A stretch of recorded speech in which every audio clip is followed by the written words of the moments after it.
बांग्लादेश का हिंदू को नाम निशान खत्म करने का कोशिश है।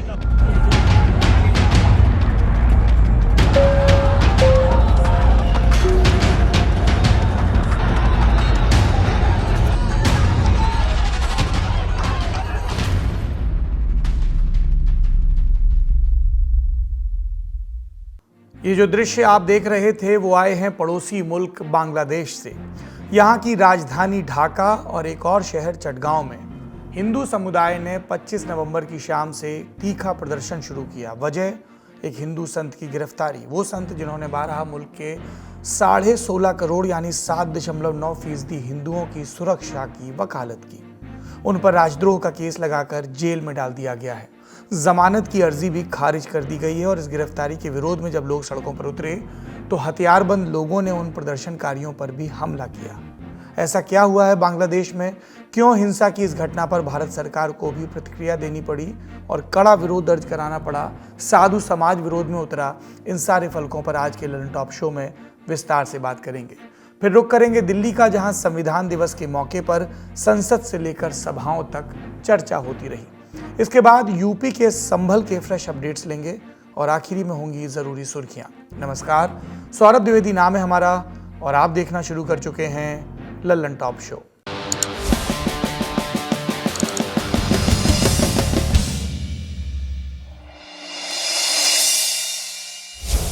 सत्ता परिवर्तन के बाद से बांग्लादेश स्थिर नहीं हो पाया है। अब वहां इस्कॉन के प्रवक्ता और हिंदू संत कृष्णदास प्रभु उर्फ चिन्मय कृष्णदास ब्रह्मचारी की गिरफ्तारी के खिलाफ हिंसक प्रदर्शन हो रहे हैं और ये कहानी शुरू होती है बांग्लादेश में हुए तख्तापलट से। अगस्त 2024 बांग्लादेश की प्रधानमंत्री शेख हसीना ने अपना देश छोड़कर भारत में शरण ली और दंगे शुरू हुए बांग्लादेश में। इसमें शेख हसीना के विरोधियों ने उन सभी लोगों के साथ बर्बरताएं की जो हसीना से किसी भी रूप में जुड़े थे। इस फेहरिस्त में बांग्लादेश में रहने वाले हिंदू अल्पसंख्यक समुदाय के लोग भी आए। हिंदुओं के साथ मारपीट, बलात्कार और हत्या की पुष्ट और अपुष्ट तमाम किस्म की खबरें सुनाई दी। और हिंसा के इन्हीं अध्यायों के बीच प्रकाश में आए चिन्मय कृष्णदास। इस्कॉन के प्रवक्ता होने के अलावा वो बांग्लादेश सम्मिलित सनातन जागरण ज्योति ग्रुप से जुड़े रहे हैं। साथ ही पुंडरीक धाम के अध्यक्ष भी बताए जाते हैं। हम इन्हें आगे के हिस्से में चिन्मय दास कहेंगे। चिन्मय दास ने अपने भाषणों और तमाम फोरम पर अपने उपदेशों में बांग्लादेश में मौजूद हिंदू समुदाय के लिए सुरक्षा की मांग करना शुरू किया। इसी क्रम में चिन्मय दास ने अक्टूबर 2024 में चटगांव में एक रैली आयोजित की। चटगांव कहाँ है आप नक्शे पर देख सकते हैं। दिन था 25 अक्टूबर का, जगह चटगांव का लाल दीघी मैदान। चिन्मय कृष्णदास ने इस रैली को संबोधित किया। रैली की समयावधि में कुछ लोगों ने पास के ही न्यू मार्केट चौक पर मौजूद आजादी स्तंभ पर भगवा ध्वज फहराया। इस ध्वज पर आमी सनातनी यानी मैं सनातनी लिखा हुआ था। कैलेंडर में फिर 31 अक्टूबर की तारीख लगी और इस दिन बांग्लादेश नेशनलिस्ट पार्टी के नेता फिरोज खान ने चिन्मय दास समेत 19 लोगों के खिलाफ चटगांव में राजद्रोह का केस दर्ज कराया। उन पर राष्ट्रीय ध्वज के अपमान का आरोप लगा। इल्जाम ये भी कि चिन्मय दास और उनके सहयोगियों पर कि उन्होंने चटगांव में आयोजित रैली में बांग्लादेश का ध्वज उतारकर भगवा झंडा लहराया। 25 नवंबर 2024 आया फिर और इस दिन चिन्मय दास बांग्लादेश की राजधानी ढाका के एयरपोर्ट पर मौजूद थे। उन्हें यहाँ से चटगांव की फ्लाइट पकड़नी थी, लेकिन वो फ्लाइट पकड़ पाते उसके पहले ही उन्हें ढाका पुलिस ने हिरासत में ले लिया। इसके बाद उनकी विजय चिन्ह बनाए तस्वीरें सामने आई। इंडियन एक्सप्रेस की खबर के मुताबिक चिन्मय दास के सहयोगी कुशल बरन चक्रवर्ती ने बयान दिया कि जब पुलिस चिन्मय दास को गिरफ्तार कर रही थी उस समय उन्होंने अपना फोन कुशल को दे दिया, लेकिन पुलिस ने वो फोन दबाव बनाकर वापस कब्जे में ले लिया। चिन्मय दास को हिरासत में लिए जाने की खबर जंगल में आग की तरह फैली। प्रदर्शन शुरू हुए। ढाका और चटगांव में चिन्मय दास के समर्थकों ने सड़कों का रुख किया और मांग की कि उन्हें फौरन रिहा किया जाए। तमाम प्रदर्शनों के दरमियान पुलिस चिन्मय दास को ढाका से लेकर चटगांव की ओर निकल चुकी थी। फिर मंगलवार 26 नवंबर को चिन्मय दास को चटगांव की अदालत में पेश किया गया। अदालत में पेश होते ही चिन्मय दास ने जमानत की अर्जी डाली। अदालत ने इसे खारिज कर दिया, लेकिन अब एक पेच फंस गया था। अदालत ने पुलिस से पूछा कि क्या वो चिन्मय दास को हिरासत में लेना चाहती है। पुलिस ने इससे इनकार कर दिया।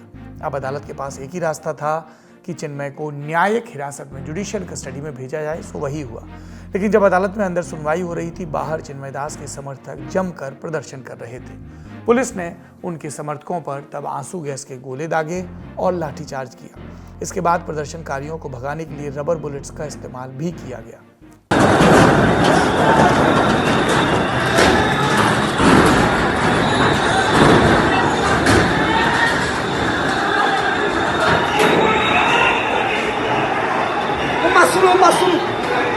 किसको मानना।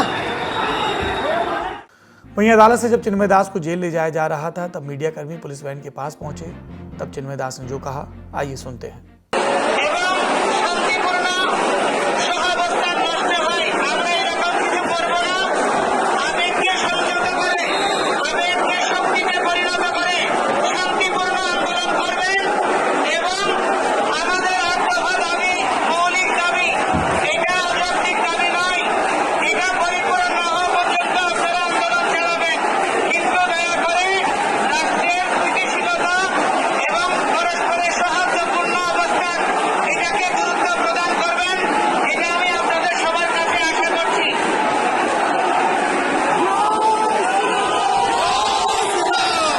चूंकि जमानत की अर्जी खारिज हो गई थी, इसलिए प्रदर्शन और उग्र हुए। ढाका और चटगांव के अलग अलग इलाकों से हिंसा की खबरें आईं। जैसे ढाका यूनिवर्सिटी के पास लाठी डंडों से लैस कुछ लोगों ने हिंदू प्रदर्शनकारियों पर हमला किया। वहीं चटगांव में भी चिन्मय दास के समर्थकों की अज्ञात लोगों से झगड़े की खबर आई। इस पूरे मुद्दे पर इस्कॉन की ओर से बयान भी सामने आया। सोशल मीडिया पोर्टल एक्स के खाते पर इस्कॉन ने पोस्ट किया। परेशान करने वाली खबरें मिली हैं कि इस्कॉन बांग्लादेश के प्रमुख नेताओं में से एक श्री चिन्मय कृष्णदास को ढाका पुलिस ने हिरासत में लिया। ऐसे बेबुनियाद आरोप लगाना अपमानजनक है कि इस्कॉन का आतंकवाद से कोई लेना देना है। इस्कॉन इंक भारत सरकार से तत्काल कदम उठाने और बांग्लादेश सरकार से बात करने और ये बताने का आग्रह करता है कि हम एक शांति प्रिय भक्ति आंदोलन है। हम चाहते हैं कि बांग्लादेश सरकार चिन्मय कृष्णदास को तुरंत रिहा करे। इन भक्तों की सुरक्षा के लिए हम भगवान कृष्ण से प्रार्थना करते हैं। इस पोस्ट में प्रधानमंत्री नरेंद्र मोदी, विदेश मंत्री एस जयशंकर, भारतीय विदेश मंत्रालय, बांग्लादेश में मौजूद इंडियन हाई कमीशन और बांग्लादेश के विदेश मंत्रालय को टैग किया गया था। वहीं इस्कॉन कोलकाता के वाइस प्रेसिडेंट राधा रमण दास ने भी इस गिरफ्तारी पर अपना बयान दिया। The arrest of Chinmay Krishna Das Prabhu is a very, very unfortunate incident. As we know that Chinmay Krishna Das Prabhu has become the face of Bangladeshi protest. We know that for last more than 100 days now, the minorities of Bangladesh has been attacked. Their women's getting raped and kidnapped. And in this situation, the Bangladeshi minorities, they gathered together, and Chinmay Krishna Das became the face of the protest. And we know that the Bangladeshi government is trying to somehow indict different people who have become the face of the protest. One sedition case was also filed against him. And yesterday he was lifted from airport when he was trying to board his flight to Chittagong from Dhaka. The police has not said that why he has been arrested. This is very, very unfortunate. चिन्मय दास की गिरफ्तारी पर धर्म गुरुओं और आध्यात्मिक गुरुओं ने भी अपने विचार रखे। हमारी सरकार को भी संज्ञान लेना चाहिए, क्योंकि जब तक सरकार नहीं बोलेगी और उस पर कुछ नहीं कहेगी तब तक इसी तरह से हिंदुओं के ऊपर अत्याचार होता रहेगा। इस मुद्दे पर बांग्लादेश से सटे भारतीय राज्य पश्चिम बंगाल में भी गतिविधि दिखाई दी। कोलकाता में पश्चिम बंगाल विधानसभा के बाहर भारतीय जनता पार्टी के नेताओं ने प्रोटेस्ट किया और कहा कि यदि चिन्मय दास को रिहा नहीं किया गया तो जल्द पश्चिम बंगाल में मौजूद पेट्रोपोल बांग्लादेश बॉर्डर पर प्रदर्शन शुरू होंगे। बांग्लादेश का हिंदू को नाम निशान खत्म करने का कोशिश है। वो मौलवादी सरकार है, इलीगल गवर्नमेंट। यूनुस का सरकार को बर्खास्त तो किया जाए। वर्ल्ड कम्युनिटी को आगे आना चाहिए और यहाँ का हिंदू भी जोर प्रोटेस्ट करेगा। बांग्लादेश में हिंदू समाज के ऊपर जो अत्याचार हो रहा है और वो सन्यासी ने इसका विरोध किया, नेतृत्व कर रहे हैं, इसलिए उनका ऊपर जबरदस्ती हो रही है। वो कहाँ है, किस स्थिति में है, किसी को मालूम नहीं है। इस प्रकार से वहाँ संख्यालघुओं को दबाने के प्रयास हो रही है। इस मुद्दे पर जिस बयान से ने सबसे ज्यादा ध्यान खींचा वो था भारतीय विदेश मंत्रालय का। मंत्रालय ने क्या कहा, देखते हैं। बांग्लादेश सम्मिलित सनातन जागरण जोत के प्रवक्ता चिन्मय कृष्णदास का अरेस्ट हमारे लिए चिंता का विषय है। ये गिरफ्तारी बांग्लादेश में चरमपंथी तत्वों द्वारा हिंदुओं और अन्य अल्पसंख्यकों पर कई हमलों के बाद हुई है। अल्पसंख्यकों के घरों और व्यावसायिक प्रतिष्ठानों में आगजनी, लूटपाट, तोड़फोड़ और मंदिरों देवताओं को अपवित्र करने के कई मामले दर्ज हैं। ये दुर्भाग्यपूर्ण है कि इन घटनाओं के अपराधी अभी भी खुलेआम घूम रहे हैं, लेकिन शांतिपूर्ण सभाओं के माध्यम से वैध मांगे पेश करने वाले धार्मिक नेताओं के खिलाफ आरोप लगाए जा रहे हैं। हम श्री दास की गिरफ्तारी के खिलाफ शांतिपूर्ण तरीके से विरोध कर रहे अल्पसंख्यकों पर हमलों पर भी चिंता व्यक्त करते हैं। हम बांग्लादेश के अधिकारियों से हिंदुओं और सभी अल्पसंख्यकों की सुरक्षा सुनिश्चित करने का आग्रह करते हैं। इस मुद्दे पर हमने नजर बनाए हुए पत्रकारों से भी बात की और पूछा कि उनकी ये गिरफ्तारी कितना बड़ा मुद्दा है और इसके दूरगामी परिणाम क्या हो सकते हैं। जब ये रेजिस्टेंस होने लगा तो चट्टग्राम में जो था एक चट्टग्राम में कुछ नहीं हुआ, ये एक छोटा सा मामला था। अगस्त 5 उस टाइम पे, अब मेरे को डेट याद नहीं है, कि किसी ने एक ये वैषम्य विरोधी आंदोलन जो students so called quota protest, उन लोगों ने एक नेशनल फ्लैग लगाया था। अब उसका पास और ऊपर कोई एक इस्लामी फ्लैग लाके लगा दिया था। अब चट्टग्राम में हिंदू कंसंट्रेशन है, उसका भी थोड़ा दम है, तो वहां पे भी कोई लड़का लोग लाके एक हनुमान वाला फ्लैग लाके, हिंदू फ्लैग, वो पास में लगा दिया। उसका ऊपर नहीं लगाया, पास में लगाया। अब इसको लेके मामला शुरू हुआ था। उसके बाद बहुत कुछ हुआ, कोई 600-700 लोगों का ऊपर पुलिस केस हुआ, हिंदू सबसे ज्यादा, और एसिड थ्रोइंग और क्या क्या हुआ। चिन्मय का कितना होगा इसका कुछ एक तो है कि वो वहां पे हिंदू कितना देर तक उसको रेजिस्ट कर पाए, ये एक फैक्टर है। और दूसरा फैक्टर, क्योंकि अभी वो बहुत ही अनप्रोटेक्टेड है, इंटरनेशनली कुछ नहीं हो रहा है। पहला कुछ कदम शुरू हुआ है। आज इंडिपेंडेंट में एक न्यूज है, यूके इंडिपेंडेंट में, कि डेविड लैमी का जो एक एमपी टीम गया, तो उसमें वो इसको पॉइंट आउट किया कि ये बढ़ रहा है, ब्ला ब्ला। तो ये इंटरनेशनल इश्यू बनेगा कि नहीं बनेगा, कितना बड़ा बनेगा, ये डिपेंड, इसका ऊपर डिपेंड करेगा कि इस बीच में इंटरनेशनल क्या प्रेशर आ रहा है। क्योंकि इंटरनेशनली इसको पूरा एकदम लाइसेंस दिया गया था। इंटरनेशनली का मतलब वेस्टर्न ब्लॉक, और उसमें यूएसए और यूके सामने था। तो अभी इसका लाइसेंस अगर थोड़ा कमे, इसका ऊपर प्रेशर पड़े तो होगा। इस बीच में इंडिया कुछ एक्ट किया तो होगा। और हिंदू कितना देर तक रेजिस्ट कर पाए, वो भी एक बात है। बांग्लादेश पर हमारी नजर बनी रहेगी। अब अगली खबर का रुख करते हैं। संविधान दिवस के दिन राजनीतिक गतिविधियों की चर्चा करें उसके पहले जानते हैं इस दिन का महत्व क्या है। आज से 75 साल पहले यानी 26 नवंबर 1949 के दिन देश की संविधान सभा ने संविधान को अंगीकार किया था। संविधान सभा यानी विद्वानों का वो मंडल जिसने महीनों के, बरसों के परामर्श और रिसर्च के बाद देश के संविधान का खाका तैयार किया। 26 नवंबर को संविधान को अडॉप्ट किया गया। वहीं 26 जनवरी 1950 के दिन से लागू किया गया। 26 जनवरी को हर साल इसीलिए हम गणतंत्र दिवस मनाते हैं और 26 नवंबर को संविधान दिवस। 19 नवंबर 2015 को केंद्र की नरेंद्र मोदी सरकार ने ऐलान किया था कि अब से हर साल ये दिन संविधान दिवस के रूप में मनाया जाएगा और तब से ये सेलिब्रेशन हो रहा है। आज संविधान दिवस के दिन राष्ट्रपति महामहिम द्रौपदी मुर्मू को दोनों सदनों को संबोधित करना था। इसके पहले स्पीकर ने यानी कि ओम बिरला ने उनका स्वागत किया और अपना संबोधन दिया। बाबा साहब अम्बेडकर जी ने कहा था, हमारा संविधान एक ऐसा दस्तावेज होना चाहिए जो न केवल हमारे देश की स्वतंत्रता और समानता की रक्षा करे, बल्कि हमारे देश के लोगों को एक साथ लाने में भी मदद करे। हमें बाबा साहब अम्बेडकर जी के इन्हीं शब्दों से हमारे महान संविधान निर्माताओं के भारतीय समाज के प्रति दृष्टिकोण को समझना चाहिए। स्पीकर के भाषण के बाद देश के उपराष्ट्रपति और राज्यसभा के इसी लिहाज से पदेन सभापति जगदीप धनखड़ के भाषण की बारी आई। In contemporaneous times, with decorum and discipline cliff-hanging in parliamentary discourse, this day we need to resolve by reiterating pristine glory of our Constituent Assembly embellished functioning. Disturbance as a strategy threatens democratic institutions.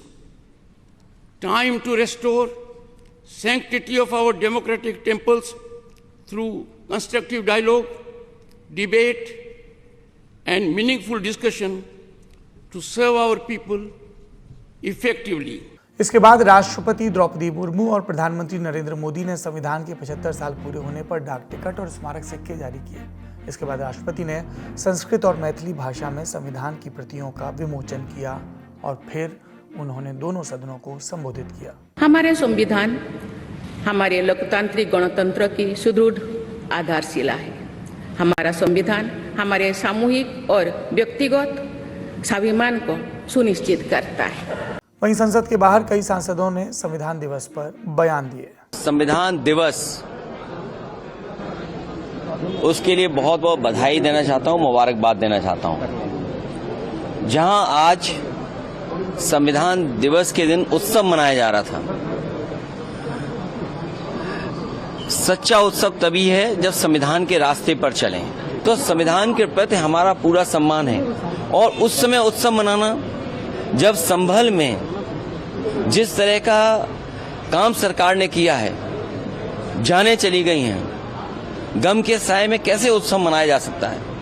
प्रत्येक नागरिक को आज मैं सबसे पहले हृदय से अभिनंदन करती हूं और सभी को बहुत सारी शुभकामनाएं देती हूं। आज हमारी संविधान सभा द्वारा संविधान को अंगीकार करने, अधिनियमित करने और आत्मार्पित करने के 75 वर्ष की यात्रा पूर्ण हुई है और हम सब के लिए ये बहुत गौरवमयी क्षण है, क्योंकि हमारे संविधान को, जिसे हमारे संविधान निर्माताओं ने हमें सौंपा, भारत को दुनिया का सबसे बड़ा लोकतंत्र और सबसे मजबूत लोकतंत्र बनाने का योगदान दिया है। आज हमें इस पवित्र ग्रंथ से प्रेरित होकर 2047 में विकसित भारत बनाने का संकल्प लेना चाहिए और भारत के 140 करोड़ नागरिकों को इसमें अपना योगदान देना चाहिए। इन टिप्पणियों के साथ संसद की आज की कार्यवाही संपन्न हुई, लेकिन संविधान दिवस पर कांग्रेस पार्टी ने एक अलग मोर्चेबंदी भी की। दिल्ली के तालकटोरा स्टेडियम में कांग्रेस ने संविधान रक्षक अभियान का आयोजन किया। दोपहर 1 बजे लोकसभा में नेता प्रतिपक्ष राहुल गांधी ने वहां मौजूद लोगों को संबोधित किया। इसमें सावरकर जी की आवाज है क्या? इसमें कहीं लिखा है कि हिंसा का प्रयोग करना चाहिए? इसमें कहीं लिखा है कि किसी व्यक्ति को मारना चाहिए, डराना चाहिए, काटना चाहिए? कहीं लिखा है इस किताब में? इस किताब में लिखा है कि झूठ का प्रयोग कर कर सरकार चलानी चाहिए। मुझे दिखा दो कहां लिखा है। तो ये सत्य और अहिंसा की किताब है। सिंपल सी बात है, ये हिंदुस्तान का सत्य है और ये अहिंसा का रास्ता दिखाता है। दोपहर 2 बजे के आसपास राज्यसभा में नेता प्रतिपक्ष मल्लिकार्जुन खड़गे का भाषण हुआ। 18वीं लोकसभा का चुनाव संविधान को बचाने के लिए राहुल गांधी जी के नेतृत्व में चला और सबसे कामयाबी हमको जो मिली, इस संविधान बचाने के लिए उनका एक भारत जोड़ो यात्रा और दूसरा लोकतंत्र को बचाने के लिए सभी SC, STs, backwards, minorities, intellectuals, ये सब आगे आ गए हैं। इसीलिए हम मोदी जी को रोक पाए, नहीं तो मोदी जी डिक्टेटर बनते थे। इस खबर में फिलहाल इतना ही। अब रुख करते हैं संभल की हिंसा का। यूपी के संभल में मस्जिद के सर्वे के दौरान हिंसा हुई, 5 लोगों की मौत। इस हिंसा के तमाम कारणों पर हमने 25 नवंबर के ललन टॉप शो में विस्तार से चर्चा की थी। अगर आपकी दिलचस्पी हो तो आज के शो के डिस्क्रिप्शन में भी लिंक मिल जाएगा। अब ताज़ा अपडेट्स पर बात करते हैं। संभल जिले में इंटरनेट अब भी बंद है, स्कूल खोल दिए गए हैं, जामा मस्जिद जाने वाले सभी रास्तों पर बैरिकेडिंग है और चप्पे चप्पे पर यूपी पुलिस और रैपिड एक्शन फोर्स के जवान तैनात हैं। कई लोग घर छोड़कर गए हैं, उनके बाहर घर के ताला लटका दिख रहा है। हालांकि पुलिस ने दावा किया स्थितियां सामान्य हो रही हैं। अभी तो आप सुबह से देखे होंगे मार्केट, हम भी भ्रमण करके देखा हूँ। ठीक है, अभी आज का मार्केट सामान्य है, लोग अपना काम कर रहे हैं, दुकान खुली है, कोई दिक्कत नहीं है। अगर संभल जनपद संभल का स्कूल कॉलेज भी खुल चुके हैं, बच्चे भी स्कूल वगैरह आना है, कोई दिक्कत नहीं। पूरी सामान्य तरफ से वापस आ गए संभल और पुलिस हम निर्धारित रूप से हम लोग हर जगह अपना मॉनिटरिंग के लिए, सर्वेलेंस के लिए रखा है। कहीं कोई दोबारा कोई दिक्कत नहीं, इसके लिए रखा है। अदरवाइज तो संभल का सामान्य है। लोग से अपील भी करता हूँ, जो निर्दोष लोग हैं उनका कोई डरने का जरूरत नहीं है। हम केवल जो उपद्रवी है, जो हमारे पास वीडियो है, फुटेज है, उन्हीं के खिलाफ कार्रवाई करेंगे। बाकी निर्दोष के खिलाफ किसी के खिलाफ कोई कार्रवाई नहीं करेंगे। 25 नवंबर की शाम शाही जामा मस्जिद के सदर जफर अली एडवोकेट ने प्रेस कॉन्फ्रेंस की और कहा, सर्वे के दौरान जब एसडीएम ने जामा मस्जिद के अंदर बनी टैंक में से भरा पानी निकलवाया तो बाहर खड़ी भीड़ को लगा कि मस्जिद की खुदाई शुरू कर दी गई है। इसके अलावा इमाम ने पुलिस पर गोली मारने की धमकी देने का भी इल्जाम लगाया। पानी छोड़ने से तमाम पब्लिक भ्रम में आ गई और उन्होंने ये कहा कि बगैर किसी सूचना के खुदाई कैसे हो रही है। एसडीएम कौन थी?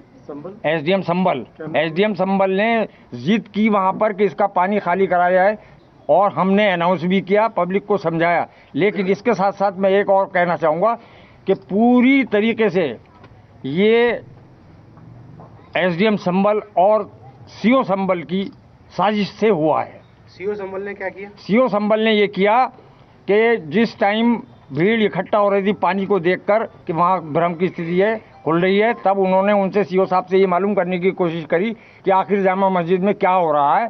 तो उन्होंने उन्हें गालियाँ दी और लाठीचार्ज करा दिया और ये भी कहा कि अगर ज़्यादा सवाल जवाब करोगे तो सबको ठोक दूंगा।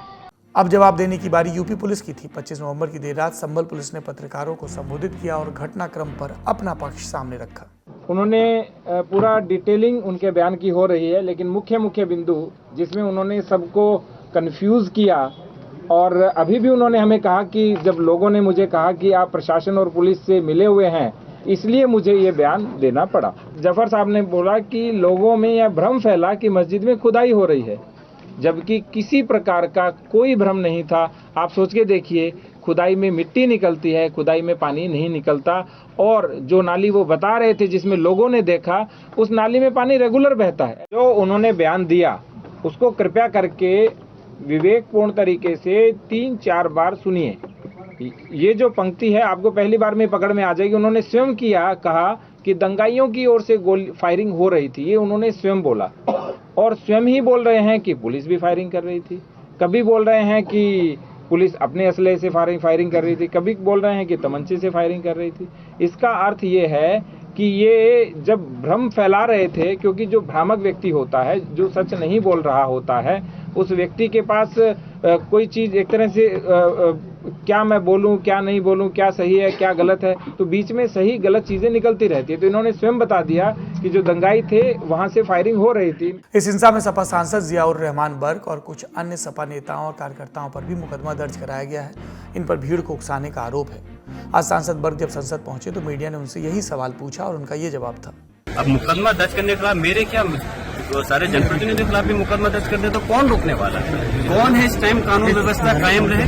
कौन ऐसा समय है कि उस संविधान को के हिसाब से प्रदेश और देश चल सके? इस टाइम जो सूरत हाल उत्तर प्रदेश में है वो कहीं शायद दूसरे राज्य में नहीं होगी। मुझे अफसोस है कि पुलिस प्रशासन के लोगों ने जो प्लान तरीके से इस घटना को अंजाम दिया है। मैंने और माननीय राष्ट्रपति अखिलेश यादव जी ने मांग की है कि उन अधिकारियों के खिलाफ हत्या का मुकदमा दर्ज होना चाहिए और उनको जेल में भेजना चाहिए, जिससे कि जिन लोगों की हत्या हुई है उनको परिवार को इंसाफ मिल सके। राजनीतिक बयानबाजी भी लगातार हो रही है संभल की हिंसा पर। सबसे पहले बयान आया कांग्रेस सांसद इमरान मसूद का। उन्होंने मांग रखी कि पुलिस वालों पर हत्या का मुकदमा दर्ज हो। आसमान से गोलियां बरस रही थी क्या? एक वीडियो दिखाई है जिसके अंदर किसी के हाथ में अभी तक तो दिखाई नहीं दी मुझे कहीं से। सोशल मीडिया पे हम तो दूर से ही देख रहे हैं, पुलिस वाले सीधे गोली मार रहे हैं भाई। राइफल से गोली चला रहे हैं, पिस्टल से गोली चला रहे हैं, सीधे गोली मार रहे हैं पुलिस वाले। पुलिस वालों के खिलाफ हत्या का मुकदमा दर्ज होना चाहिए। आप सांसद का मुंह बंद करा सकते हो, एक सांसद का करा दोगे, 2 सांसद का करा दोगे, 10 का, देश का थोड़ी मुंह बंद करा दोगे। पूरा देश देख रहा है। आपने जो नफरत की आग बो रखी है, इस नफरत की आग के अंदर पूरा देश झुलस जाएगा। आज मुसलमान का हाल क्या कर दिया? मुसलमान घर में रहे तो दंगाई मार दें, बाहर निकले तो पुलिस मार दें। आपने हाल क्या कर दिया मुसलमान का देश में? सपा सांसद रामगोपाल यादव और सपा के राष्ट्रीय अध्यक्ष, लोकसभा सांसद और यूपी के पूर्व मुख्यमंत्री अखिलेश यादव ने भी यूपी प्रशासन को घेरते हुए प्रेस कॉन्फ्रेंस की। पहले एक बार सर्वे हो गया, ये आदेश पुलिस प्रशासन को किसने दिया कि दोबारा सर्वे आपका होगा? जब पहले सर्वे में सब लोगों ने सहयोग मदद की, पूरा सर्वे हुआ, किसी को आपत्ति नहीं थी सर्वे पर, लेकिन जानबूझ करके आगे शाही जामा मस्जिद की कमेटी और अधिवक्ता ने कहा कि एक सर्वे तो मुकम्मल हो चुका है, अब दूसरे सर्वे की क्या आवश्यकता है? कोर्ट के आदेश का हमने पालन कर दिया। अगर दूसरा सर्वे करना है तो दोबारा आदेश करवाएं, कोर्ट के आदेश के बाद हम दोबारा सर्वे करा देंगे। लेकिन जिलाधिकारी संभल और पुलिस अधीक्षक संभल ने कोई सुनवाई नहीं की। और तानाशाही दिखाते हुए और सुबह के वक्त से पहले शाही जामा मस्जिद आ गए। शाही जामा मस्जिद कमेटी और मुस्लिम समाज के लोगों ने फिर भी धैर्य रखा और दोबारा सर्वे के लिए अंदर ले गए। सर्वे के दौरान करीब 1.5 घंटा बाद जब जनता को सूचना मिली तो वो इकट्ठा होना शुरू हो गए। लोगों ने सर्वे का कारण जानना चाहा तो सर्कल ऑफिसर ने उनके साथ गाली गलौज की और लाठीचार्ज करवा दिया, बुरी तरह से जख्मी कर दिया। इसका विरोध करते हुए चंद लोगों ने पत्थर चलाए, जिसके बदले में पुलिस सिपाही से लेकर अधिकारी तक ने अपने सरकारी और प्राइवेट हथियारों से गोलियां चलाई, जिसकी वीडियो रिकॉर्डिंग है, जिसके एवज में दर्जन लोग गोलियों से घायल हो गए। जो कुछ प्रशासन कर रहा है 100% गलत कर रहा है जी सर। प्रशासन की लापरवाही से, बल्कि प्रकार मैं तो ये आरोप लगा रहा हूँ, प्रशासन ने जानबूझकर वहाँ ये सब अशांति पैदा करने का काम किया है। प्रशासन चाहता कुछ भी नहीं हो सकता था। प्रशासन ने ही लोगों को जो जा रहे थे मस्जिद में नारे लगाते हुए उकसाया और ये प्रदर्शित किया कि जैसे मस्जिद पे लोग कब्जा करने जा रहे हैं, जिसकी वजह से ये सब कुछ हुआ। जब विपक्षी दल ये इल्जाम लगा रहे थे तब सत्तारूढ़ दल की तरफ से भी बयान आ रहे थे। सबसे पहले सुनते हैं नरेंद्र मोदी सरकार में मंत्री गिरिराज सिंह को, जिन्होंने दावा किया कि इसमें गोधरा जैसी साजिश की बू आ रही है। मैं समझता हूं कि सांबर में जो एक समुदाय की ओर से ये हमला किया गया और वो भी एक सरकारी तंत्र पर, ये हमला सरकारी तंत्र पे नहीं है, भारत के लोकतंत्र पे है, भारत के कानून पर है, जिसे भारत के कानून पर उनको भरोसा नहीं है। और यही दुर्भाग्य है भारत का कि राहुल गांधी जैसे लोग, कांग्रेस जैसे लोग इस विधानसभा के चुनाव में मुसलमानों को टूल बनाया, आज उनके पीछे खड़े हैं, हर गलत चीज का समर्थन कर रहे हैं। सांबर अब देश बर्दाश्त नहीं करेगा जिस ढंग से उन्होंने हमला किया। हमले हुए तो जवाबी तीर भी आए। भाजपा सांसद दिनेश शर्मा ने सवाल किया कि भीड़ में जिनके हाथों में पत्थर थे वो लोग कौन थे। पुलिस की जो कार्रवाई होती है कानून व्यवस्था को बनाए रखने के लिए होती है और उत्तर प्रदेश सरकार जो योगी सरकार है वो निष्पक्ष है। दंगा ना हो ये सरकार को सुनिश्चित करना दायित्व है। और आप जानते हैं कि कल आपके समाचार चैनल्स के द्वारा दिखाया गया कि तमाम ऐसे लोग थे जो भीड़ के बीच में आए, अपना चेहरा ढके हुए थे, हाथों में पत्थर थे, हाथों में विभिन्न प्रकार के हथियार दिखाई पड़े। वो कौन लोग थे? निश्चित रूप में ऐसे असामाजिक तत्व जरूर रहे होंगे जिनका उद्देश्य रहा होगा कि वो अशांति फैलावे। सरकार का पूरा दायित्व है और विपक्ष का भी पूरा दायित्व है कि शांति बनी रहे। इस खबर में फिलहाल इतना ही। अब रुक करते हैं सुर्खियों का। पहली सुर्खी, महाराष्ट्र के मुख्यमंत्री एकनाथ शिंदे ने मंगलवार को राज्यपाल सीपी राधाकृष्णन से मुलाकात कर अपना इस्तीफा सौंपा। इस दौरान डिप्टी सीएम पिछली सरकार के देवेंद्र फडणवीस और अजित पवार भी मौजूद थे। विधानसभा का कार्यकाल आज यानी 26 नवंबर तक ही है। पिछली विधानसभा का नए मुख्यमंत्री की शपथ की तारीख अभी तय नहीं है, तब तक शिंदे ही कार्यवाहक सीएम रहेंगे। शिंदे 28 जून 2022 से 26 नवंबर 2024 तक सीएम रहे। उनके इस्तीफे के बाद भाजपा विधायकों की मुंबई में बैठक बुलाई गई। कयास है कि इसमें फडणवीस को नेता चुना जाएगा और इसके बाद सह्याद्री गेस्ट हाउस में शिंदे, फडणवीस और अजित प्रेस कॉन्फ्रेंस कर सकते हैं, जिसमें नए मुख्यमंत्री के नाम का ऐलान होगा। अगली सुर्खी सुप्रीम कोर्ट से है, जहां बैलेट पेपर से चुनाव करवाने की याचिका को आज खारिज कर दिया गया। याचिका दाखिल की थी सामाजिक कार्यकर्ता के पॉल और बेंच थी जस्टिस विक्रमनाथ और जस्टिस पी वराले की। याचिकाकर्ता पॉल ने कहा चंद्रबाबू नायडू और वाईएस जगनमोहन रेड्डी जैसे नेताओं ने भी ईवीएम पर सवाल उठाए हैं। इस पर बेंच ने कहा नायडू या रेड्डी जब चुनाव हारते हैं तभी कहते हैं कि ईवीएम से छेड़छाड़ हुई और जब जीतते हैं तो कुछ नहीं कहते। फिर बेंच ने कहा हम इस याचिका को कैसे देख सकते हैं, इसे खारिज कर रहे हैं, ये वो जगह नहीं जहां आप इन सब पर बहस करें। आज के लंडन टॉप शो में इतना ही। अपना और अपनों का ख्याल रखिए। शुभ रात्रि।